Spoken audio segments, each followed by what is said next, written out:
Does your Facebook ad account look something like this? You've got a testing campaign and a scaling campaign, and you launch new creative tests maybe every week, every other week, and well, what if the reason it isn't working is actually because of all your testing and having your testing campaign and your scaling campaign set up as two separate campaigns in your ad account? On my way to generating over $1 billion of Facebook ads, I kind of helped crack the code on how to do creative testing in no small part because I was actually working with Facebook to develop how code is written to make it work. And today, we're gonna unpack everything you need to know so that you can work less, make more money, and actually stop getting in your own way so that you can be far more successful and actually start to leverage machine learning and AI instead of fighting against it. So this is gonna be awesome. Before we get started, go ahead and hit like, hit subscribe, make sure you ring the bell so you don't miss any other stuff. This is gonna be awesome. I'm super excited to share this with you. And that being said, let's get to it. So let's start off. You've got a testing campaign and a scaling campaign. Can I ask you a quick question? And drop it in the comments below. Why? I'm just curious. Why? Now, probably the most common reason that people are doing this is because, well, that's what they were told to do. But let's see if it actually makes any sense. So let's start with this. What's the logic behind having a testing campaign and a scaling campaign? So let's unpack it. Now, we've got a testing campaign where every week we can launch 20, 30, 40, 50 new ads, sometimes to different products or landing pages. And we're gonna see what does well so that we can take the winner and put it into our scaling campaign so that we can spend to the moon. But it doesn't really ever work like that, does it? Now, here's where that's breaking down. There are 3 things we have to keep in mind here. Number 1, if you get one winning ad out of every 5 or 10, that means that 80 to 90% of your budget is being spent on losers. So that's not good. Part number 2, on what volume of results are we actually declaring a creative test winner? Is it 5 sales? Is it 10? Is it on $50 a day or 100? Is it on 5% of your budget? 10% of your budget? The point is, let's say it's 10% of your budget went to finding a winner. And out of that, 90% went to ads that were losers. So $1 out of every 100 was spent on a winning ad. 1% of your overall spend went to developing a winner. Is that nearly enough data for you to feel confident to put that ad into your scaling campaign? Is it actually any good, or did it get lucky in the first few days with extreme levels of competition and very, very low spend volume?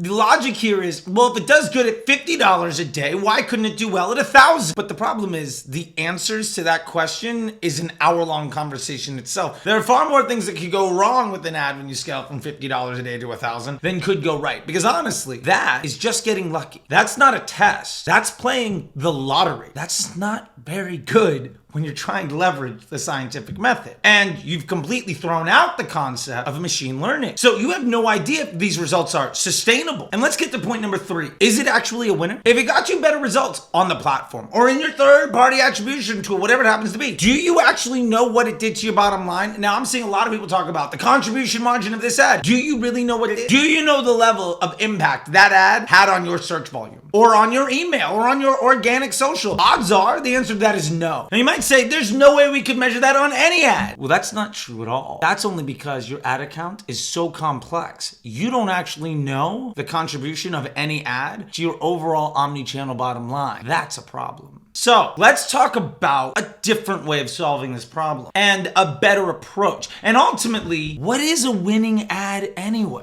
And then what should we do with it? Now, before we dive any deeper, I just want to encourage you to go down below. You'll find a link for Disruptor School. We now have a 7-day trial. You can jump in for a dirt low price, and I'd love to just see you in there. If you want to get exclusive training from me and join the community and the classroom of people like you from around the world, including live deep dives every single week into the back ends of business, smash that link. I'll see you there. That being said, let's get back to it. So let's talk about a better approach. What if we rethought how we're doing creative tests? What if instead we didn't have a lot of moving parts, and instead we were able to be far more insightful with the data that we had? Well, first off, this would mean we're going to launch way less creative tests. We're also never going to use ABO. In fact, we're not even going to have a separate testing campaign. Why? Because we don't want to spend 80 or 90% of our budget to try to find out what gets lucky so that we can then actually start our test. Because fun fact, the winner of your testing campaign is what you actually run in a creative test as soon as you move it over. Because your test doesn't actually start until that ad has the opportunity to spend meaningful amounts of money and get consistent levels of data. It doesn't actually start till you have any idea of what it's going to do for your business at scale. Remember, short-term wins don't mean anything. And you can't win a dozen times in really small places and pack that together and expect that to be a scalable, sustainable, projectable solution, which is why you can't scale your budget, because you have no idea what those results are going to be, and you have no confidence in the assets that you're actually investing in, because you've decided to play the lottery as a best practice growing your business. That being said, what if instead of launching a bunch of different ads every week, we launched one new dynamic creative test against a batch of winning ads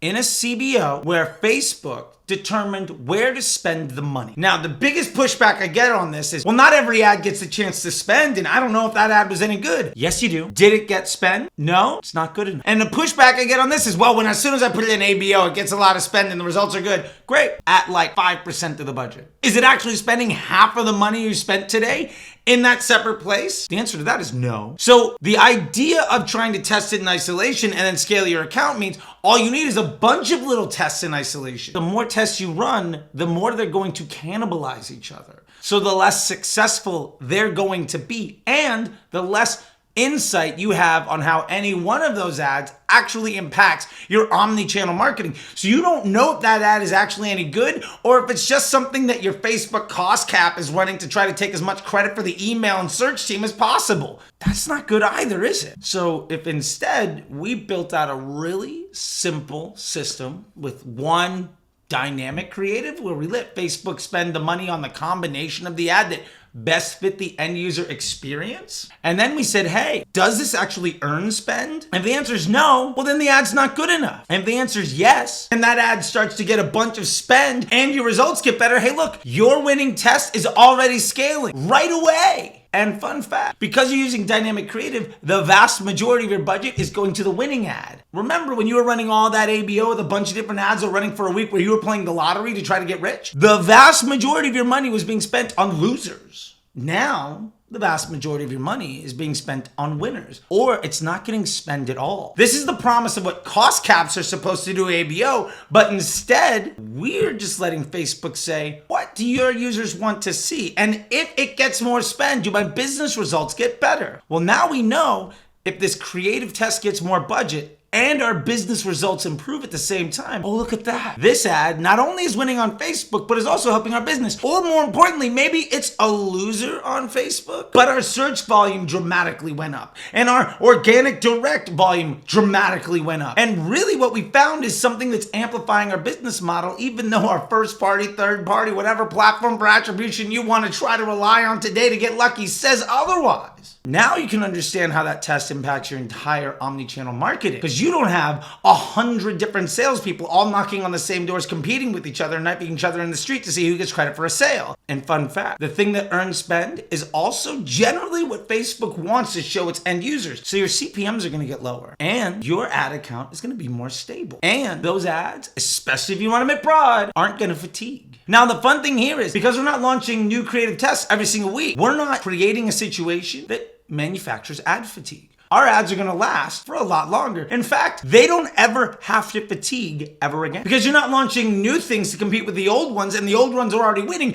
You don't actually have to launch a new test. And if it's winning, then what? One of the most common mistakes that I see people make is, well, this ad's a winner. I'm going to put it into my scaling campaign. I'm going to spend it to the moon, which is highly disruptive. So now we're sitting in a situation where that ad is already in a CBO, in the only campaign that we're having, because we have our one campaign, because we're leveraging this scientific method and machine learning. And we've decided that the idea of playing the lottery to try to get rich isn't really a good business practice, and the things that other people have told us that aren't working for us and aren't working for them either are things we don't want to do anymore. What do we do when the ad's winning? Well, let me ask you this. If it's winning, what does that really mean? So in my world, the ad is winning because ultimately it's earning more spend. And as a result, our blended CPA is coming down, which means we have a larger margin on every transaction that occurs in the business in an omni-channel fashion. Our PSM gets better. Maybe it goes from a 1.1 to 1.4 or a 2.1 to a 3, whatever that number happens to be. Well, now what? Do we move the ad? Do we take what's working and stop it? No, just increase the budget. If you know that you can afford to spend more money to acquire each transaction, why not just spend more money?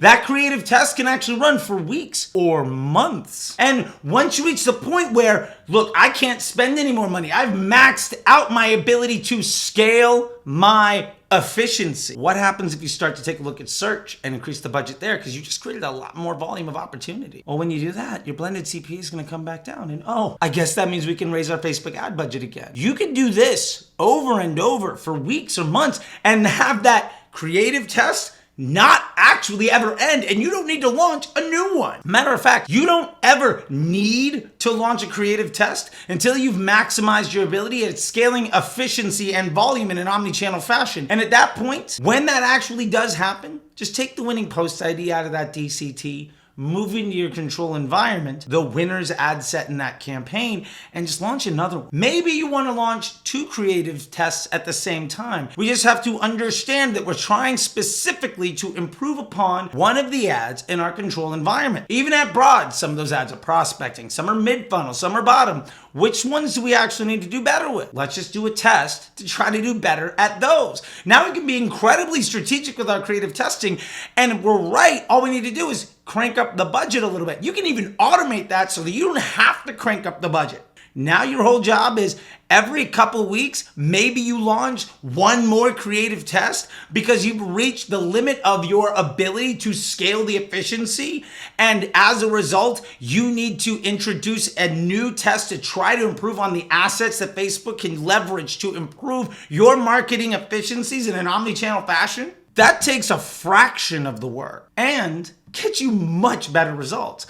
What if I told you the way to scale your campaign is to stop competing against yourself, where you spend the vast majority of your money in testing on losers and declare winners because something got lucky on far too small of a spend to actually declare any statistical significance. And instead, you focused on scaling your efficiency. So the only thing you really had to worry about, your number one problem, was you weren't spending enough. What if you focused on the biggest problems instead of busy work? So let's wrap this up here for a quick second. Now, why do we have a testing campaign and a scaling campaign? Because people that don't know how Facebook works says what you should do is launch a high volume of creative tests to see what gets lucky on a very limited budget, where we're going to spend the majority of our money on losers to see which lottery ticket do we actually want to put the strength of our scaling campaign at risk, so that we can somehow make a determination on what lottery ticket we want to risk the confidence of our scaling campaign with, so that hopefully we do good enough there to not only scale that, but also pay for all of the loss we've had, while telling Facebook we're spending the majority of our money in testing on creating bad experiences for people, which is why our CPMs are going up and why our cost to acquire customers is going up, because you're spending the majority of your time creating harm, which means you're a bad business partner. There's a reason why CPMs for people who use Facebook properly gone down over the last 2 years. And out of all of this is an environment where if you do everything right, you can outpace the costs going up by getting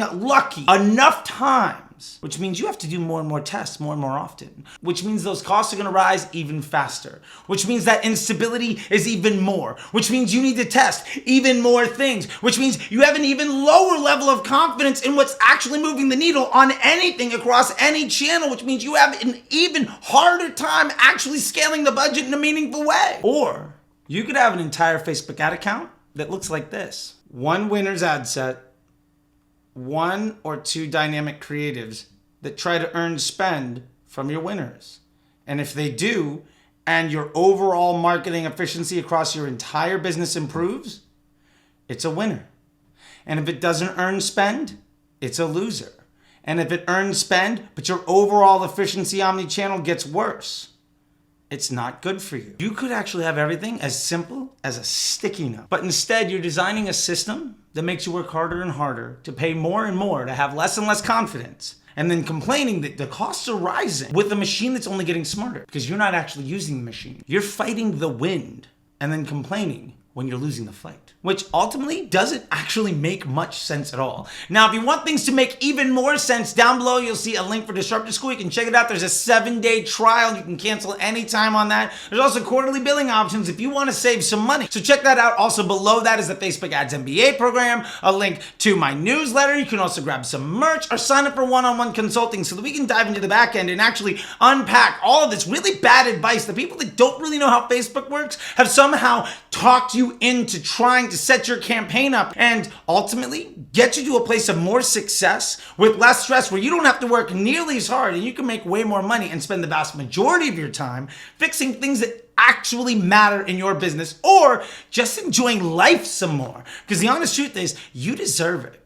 With that being said, YouTube thinks you might like a couple of these videos. Don't forget to smash the button over there. And until next time, I'll see you on the internet. Bye.